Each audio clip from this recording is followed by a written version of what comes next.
Top members of the Trump administration spent a lot of time this weekend defending the president. Now, that's because author Michael Wolff had a lot to say in his book, Fire and Fury, Inside the Trump White House, and it was not flattering to the commander-in-chief.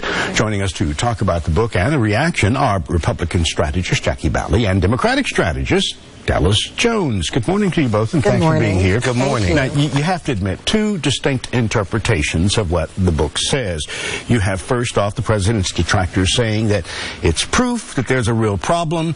Supporters are saying that this is proof that there's a witch hunt. Dallas, weigh in on this. First of all, look, the reality of it is that we know there's a problem in the White House. We have never seen in an American presidency what we are seeing week by week, day by day, and it's frightening. It's frightening for the American people. And look, as much as the president's supporters want to have conversations about how this and spin it and how this is just, people against his agenda, the reality of it is you can achieve an agenda, meanwhile keeping the integrity of the office intact.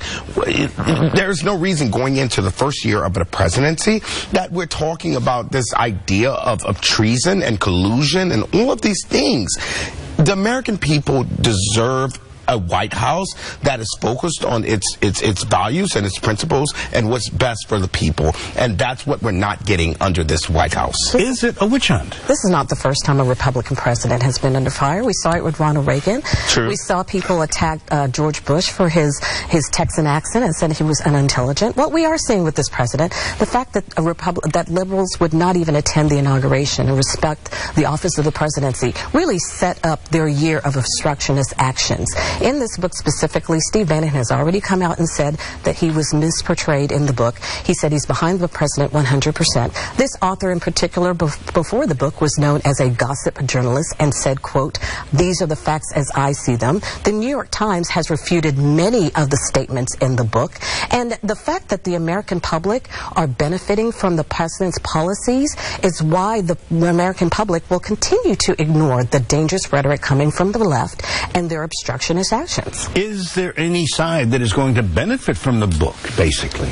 Well, I'm not sure who's going to benefit, but let me respond to what Jackie said. Obstructionists? The American people are not obstructionists. The Democratic Party are not obstructionists. The only people that are obstructioning, if that's a word or such a thing, is the White House that is actually being accused of obstructing justice and colluding with the Russian government. We are not obstructionists. What the people want is simple, as Barbara Jordan said, is they want a government as simple as its promise. And so to say that the American people or the Democratic Party is obstructing because they want answers about meetings that should have never taken place, or they want answers about a book that's coming out that should have never taken place in the first year of a presidency, I find that abhorrible that you would say that the American people are obstructing justice. I will leave you with these 30 seconds to respond. I will leave you with these statements. The president has brought in 171,000 jobs in the manufacturing sector. That's one sector. Our economy is flourishing. The Dow Jones continues to break records. Yes, you're going to hear the rhetoric from people from the left. You're going to hear rhetoric from the media. As long as our wallets continue to benefit from the policies of the presidency, we're going to ignore those statements. Well, Jose, the conversation can be continued for a long time. We just don't have the time right now. Maybe next week it'll still be in the news, and you can both come back and comment on it then. Right now, we need to check weather. Meteorologist Mike Iskevitz is on the other side of the studio right now.